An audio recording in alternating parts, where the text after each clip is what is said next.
Bonjour et bonsoir à tous. Dans le chaos du monde qui est de plus en plus irruptif, de plus en plus tonitruant et amnésique aussi, eh bien, il y a quelques points fixes. Il y a les pôles qui ne changent pas, il y a les continents qui dérivent si peu, il y a des points cardinaux, et puis il y a politique internationale. Ça fait 40 ans qu'à chaque saison, et quoi qu'il arrive, fleurit cette revue en vert, ce trimestriel qui fait référence, qui donne la parole aux vrais acteurs de l'actualité internationale, de la politique étrangère, et à de grands spécialistes, de bons analystes aussi, qui ne sont pas confus comme ceux qui rédigent des télégrammes diplomatiques. Les quotidiens sont en crise, les mensuels, les hebdomadaires sont à l'agonie, les mensuels ont pratiquement disparu, il reste les revues, et on dirait qu'en France, c'est là que l'intelligence s'est retranchée. C'est là où on trouve le sens des choses. Il y a le débat, il y a commentaires, on les connaît, il y en a d'autres. Mais la préférée, c'est donc politique internationale. Et pour terminer la saison sur LCI et pour prendre un peu d'avance aussi sur la rentrée qui vient, je suis heureux d'accueillir son directeur car Politique internationale va fêter ses 40 ans à la rentrée. 40 ans de publication. À 40 ans, c'est plus votre bébé, hein, Patrick Wajman. On ne peut plus dire que c'est pas votre danseuse parce qu'à 40 ans, on a raccroché ses pointes. Mais en tout cas, c'est votre œuvre, c'est votre chef-d'œuvre même. Hein. Je ne sais pas si on peut aller jusque-là. Vous savez ce qu'on dit, vieillir, c'est quand les bougies coûtent plus cher que le gâteau. On n'en est peut-être pas tout à fait là. C'est mon bébé, mais maintenant, naturellement, c'est un bébé qui vit sa propre vie de façon autonome. Ça vous absout de tous les livres que vous n'avez pas écrits ?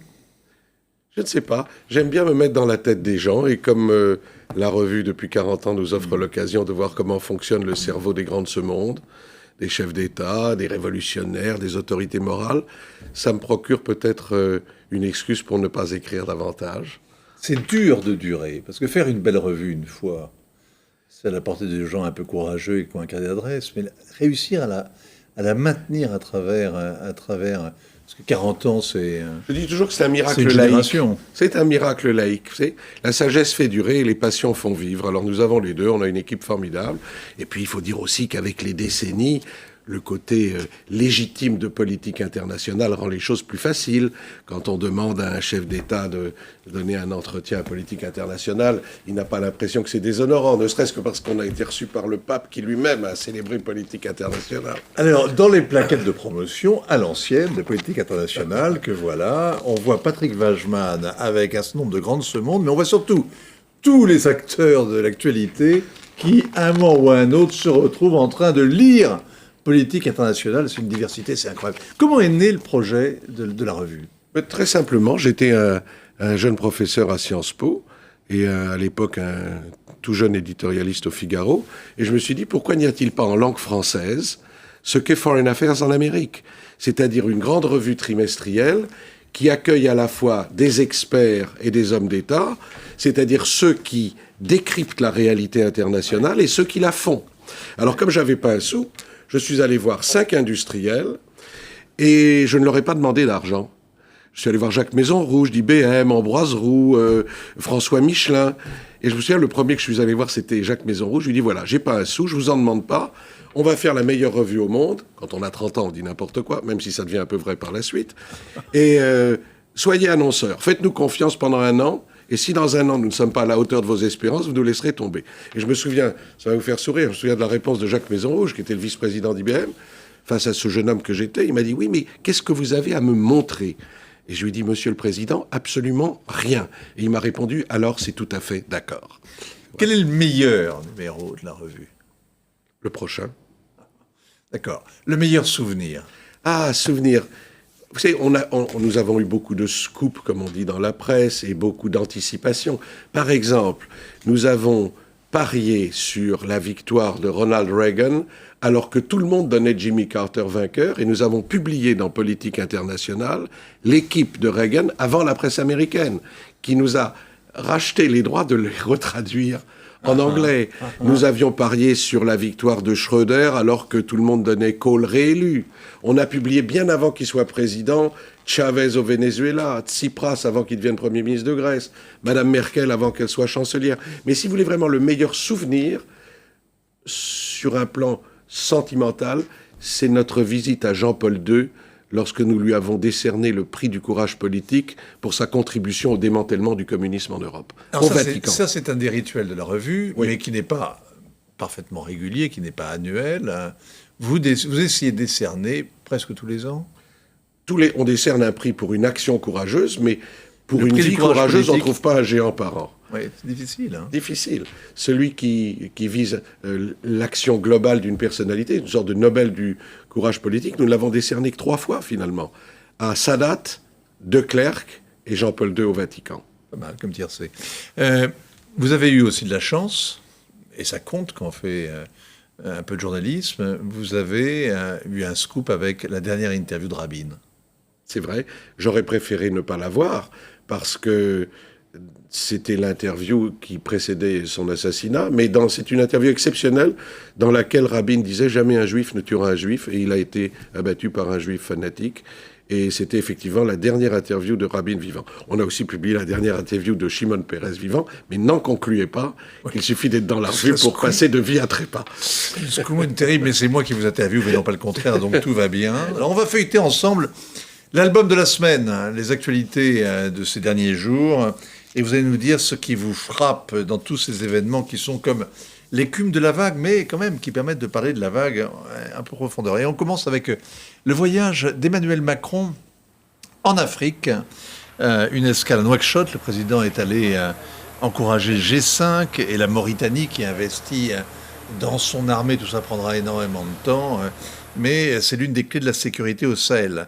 C'est pas la panacée, mais il n'y a pas le choix. Et puis, seconde escale, plus spectaculaire peut-être, au Nigeria, le géant anglophone, ce pays qui est une sorte d'Afrique en réduction avec un trésor en matière première, c'est évidemment le pétrole, mais aussi l'anarchie, les rivalités tribales sur lesquelles se sont greffés les problèmes religieux, Boko Haram qui reste actif au nord du Nigeria.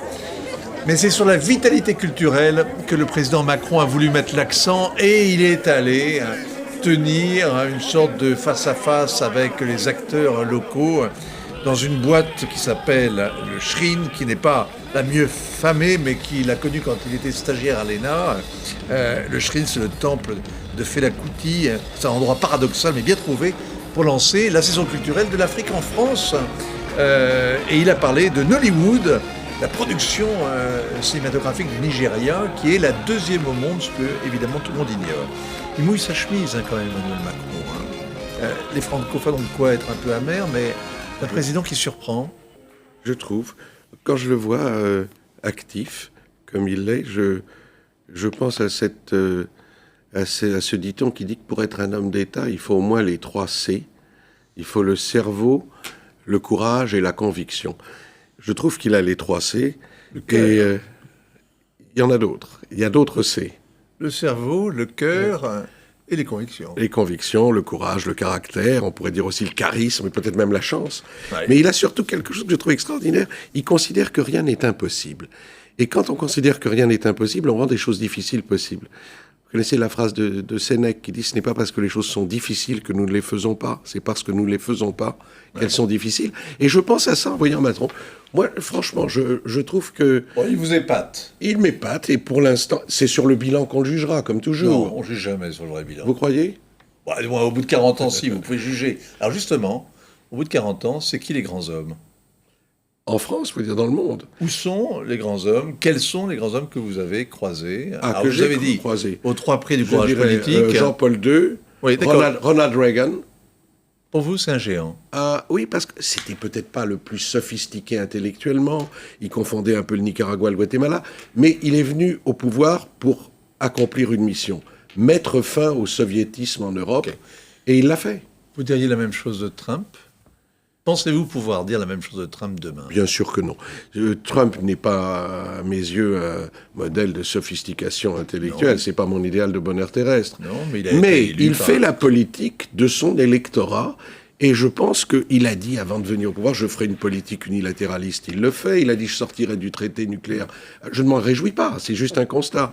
Je sortirai du traité nucléaire. Il l'a fait. Je mettrai mon ambassade à Jérusalem. Right or wrong, il l'a fait. Je sortirai du Conseil des droits de l'homme de l'ONU où des États gangsters et voyous font la leçon de morale aux démocraties, il en est sorti. Bon, mais de l'UNESCO aussi. Et de l'UNESCO aussi. Mais la pièce n'est pas terminée. Quand Reagan a été élu, alors qu'il n'y a aucun point de commun entre les deux, on disait, vous le savez mieux que moi, c'est un cow-boy de série B misérable. Quand Tsipras est arrivé à la primature, on a dit oui, c'est un gauchiste lamentable qui va faire exploser l'Europe, etc. Et puis aujourd'hui, je vois qu'on lui tresse des louanges, on célèbre son sérieux, nous l'avons d'ailleurs reçu il n'y a pas très longtemps.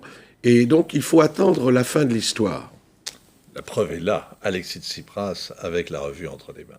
Bon, justement, on parlait de l'accord sur le nucléaire. On a vu cette semaine le président Hassan Rouhani en tournée en Europe. Il a fait 2 escales dans 2 pays neutres. La Suisse, qui représente les intérêts des États-Unis en Iran. Et puis ensuite, l'Autriche, où siège évidemment l'OPEP et où les Iraniens ont leurs habitudes. Mais l'Autriche qui assume pour 6 mois la présidence du Conseil européen. Hassan Rouhani, tout le monde a raconté pendant la semaine qu'il venait essayer de sauver ce qui pouvait l'être du traité, de l'accord nucléaire. En réalité, cet accord est quasiment mort. Il est réellement... le président Trump l'a torpillé et il n'y a plus aucune grande entreprise européenne qui soit encore présente en Iran. Et ce voyage, en plus, a été torpillé par une tentative d'attentat assez étrange. Un couple de Belges d'origine iranienne a été arrêté avec 500 grammes de TATP dans leur voiture en Belgique. Et un diplomate iranien en poste à Vienne, ni d'espion, a été lui aussi en contact avec eux. En 40 ans, vous avez vu tomber le Shah. Oui. Puis la République islamique a retourné toutes ses alliances. Exact. Et puis elle s'est imposée, Exact. malgré le contentement américain. Et elle est devenue la force qui court de la Méditerranée jusqu'au Golfe. On parle beaucoup de ce traité nucléaire, naturellement, avec raison, mais le vrai péril, ce n'est pas un Iran nucléaire, ce sont les arrière-pensées d'un Iran qui pourrait devenir détenteur du nucléaire militaire. Si l'Iran était la Suisse ou la Belgique, on n'en parlerait pas de ce traité nucléaire, n'est-ce pas? Or, les arrière-pensées de l'Iran, enfin, quand je dis de l'Iran, c'est un très grand peuple magnifique, je parle des dirigeants actuels, les mollahs, leurs arrière-pensées sont plutôt opaques. On le voit au Yémen, on le voit en Syrie, on le voit en Irak, on le voit au Liban par Hezbollah interposé. Quand je lis dans le journal que M.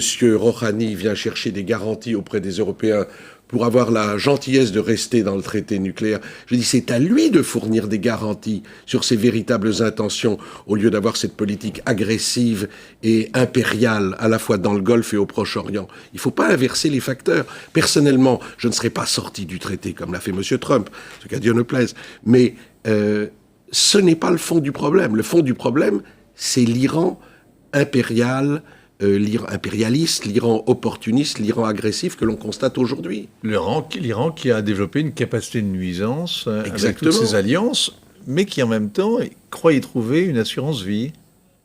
Mais personne ne veut éradiquer un Iran démocratique de la surface du globe. N'ont peur que ceux qui menacent les autres. Et en l'occurrence, c'est le cas. Et vous ne pouvez pas imaginer une évolution nord-coréenne du régime iranien devenant soudain extrêmement sympathique, discutant avec les Américains une fois qu'ils auront été en possession de la bombe? Comme on ne sait pas ce que deviendra la Corée du Nord, je ne peux pas me prononcer sur l'avenir de l'Iran et comparer les deux. Mais à mon avis, tant que l'Iran sera dirigé par cette clique de mollahs, la situation me semble assez bouchée. J'ai connu l'Iran du Shah, ce qui ne me rajeunit pas. Enfin, c'était la Suisse à côté de ce qu'on vit aujourd'hui. C'était le Costa Rica, je veux dire, malgré la dureté du Shah. C'est un pays civilisé où les gens... Et peut-être le Shah, comme vous le savez mieux que quiconque, peut-être le Shah est allé trop vite dans sa politique de modernisation. Il y avait sans doute des choses qui n'allaient pas, et la SAVAK, etc. C'était pas une démocratie à l'européenne, mais c'était l'antichambre du paradis par rapport à ce qu'on connaît aujourd'hui, qui est un régime agressif et qui entretient avec l'honnêteté des relations assez lâches. Bon, vous avez le réalisme froid quand même. On voit que le monde vous intéresse, mais on ne peut pas dire que vous baignez dans un optimisme béat. Hein. Vous n'êtes pas... Vous ne croyez pas que demain on rasera gratis et qu'on s'épargnera les crises. Hein. Je ne suis pas pessimiste parce que nous sommes entrés dans une ère où l'irréversibilité n'existe plus. On a cru moi j'ai cru jusqu'à un âge très avancé que je ne verrais jamais la moitié de l'Europe captive se libérer. On l'a vu. À une époque, on s'est dit les colonels en Grèce, c'est pour toujours. Ils sont tombés. Les militaires en Argentine, ils sont tombés. Plus rien n'est irréversible. Et l'avenir appartient à ceux qui considèrent que l'impossible prend juste un peu plus de temps. Une image cette semaine avec la rencontre d'Angela Merkel et de Viktor Orban. Le Premier ministre hongrois est venu à Berlin. C'est la première invitation en l'espace de 3 ans et c'est une sorte de victoire pour lui. Sa ligne dure sur l'immigration a triomphé en Europe. Elle a même dû être adoptée par la chancelière. Angela Merkel, fragilisée, en sursis, a cédé aux Bavarois, à son aile droite, la CSU. L'Allemagne va donc fermer ses portes aux nouveaux demandeurs d'asile et elle va ouvrir des camps de transit à la frontière autrichienne. Orban a gagné, même si Angela Merkel a encore du mal à l'admettre. Nous ne devons jamais oublier qu'il s'agit d'êtres humains, de gens qui viennent à nous, et que tout cela a quelque chose à voir avec le message fondamental que porte l'Europe, l'humanité. Ce qui va aider l'humanité, c'est qu'il n'y ait pas d'appel d'air. Et si l'aide apportée par l'Europe aux migrants conduit les gens en Afrique et en Asie à se dire qu'ils peuvent venir, alors ils viendront. Nous devons être humains, mais sans créer de facteurs d'attraction. Et le seul moyen de le faire, c'est de fermer les frontières, de venir en aide aux pays d'origine des migrants et de ne pas laisser entrer les fauteurs de troubles. Évidemment, c'est un peu compliqué de fermer la porte a priori aux fauteurs de troubles qui se révèlent en général une fois qu'ils sont à l'intérieur. Vous les avez interviewés l'un et l'autre ? Oui, Orban, c'était Orban. Je ne sais plus si c'était moi ou en tout cas l'un des collaborateurs de politique internationale pour Orban. Mais je le connais, je l'ai rencontré, mais c'était Orban One. C'était le gars qui était encore respectable. Et Madame Merkel, oui, plusieurs fois. Et j'ai même publié Madame Merkel avant qu'elle ne devienne chancelière. Et j'en ai gardé un souvenir assez ému. C'était une longue interview. Et je me souviens lui avoir demandé à un moment quand elle a compris que le communiste, ça marchait pas. Et elle a fait une réponse très charmante. Elle m'a dit... Quand j'avais 14 ans, je pliais des serviettes dans un hôtel pour préparer la saison d'été des touristes et me faire de l'argent de poche. Et on commandait des brosses à dents.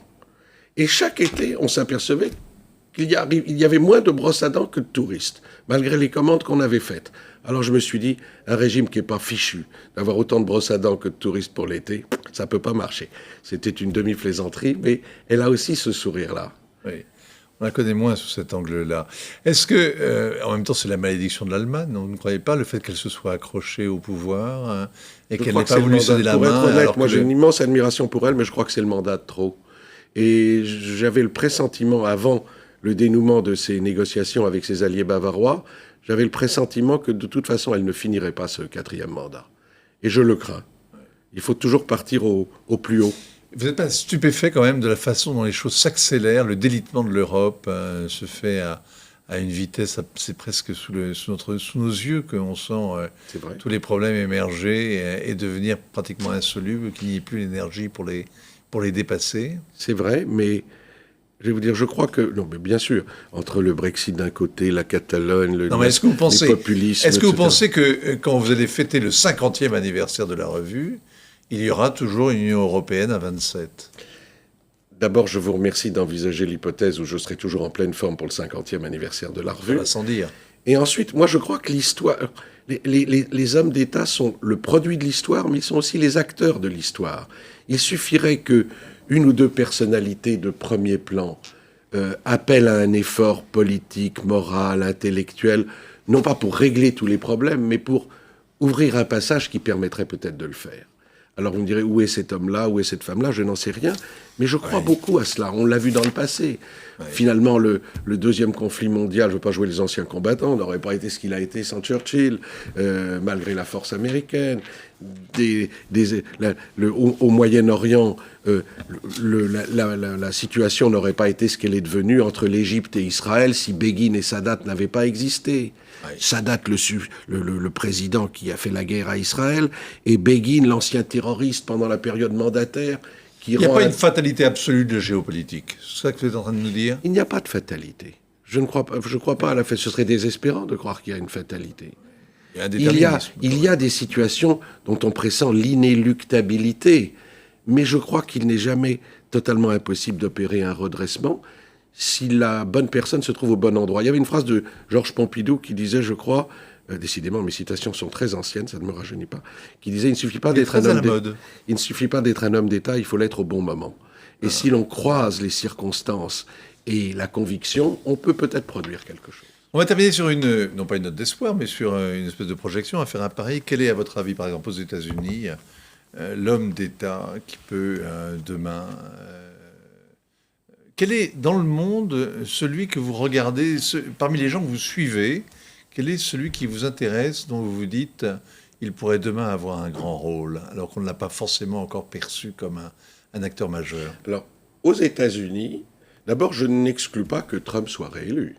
Il est très populaire parmi son électorat et au-delà. Mais il y a une femme aux États-Unis qui n'est pas encore très connue, et je suis presque convaincu, à tort ou à raison, qu'elle aura un destin parmi les républicains. C'est Nikki Haley. C'est la femme qui est l'ambassadeur des États-Unis à l'ONU. Elle me fait penser à ce qu'était Jeane Kirkpatrick autrefois, qui était elle aussi la Thatcher américaine, ambassadeur à l'ONU à l'époque. Et j'ai rarement vu une femme, en plus elle est jolie, mais j'ai rarement vu une femme développer ses convictions avec une telle absence de complexe. C'est précisément elle est totalement désinhibée. Hein. C'est extraordinaire.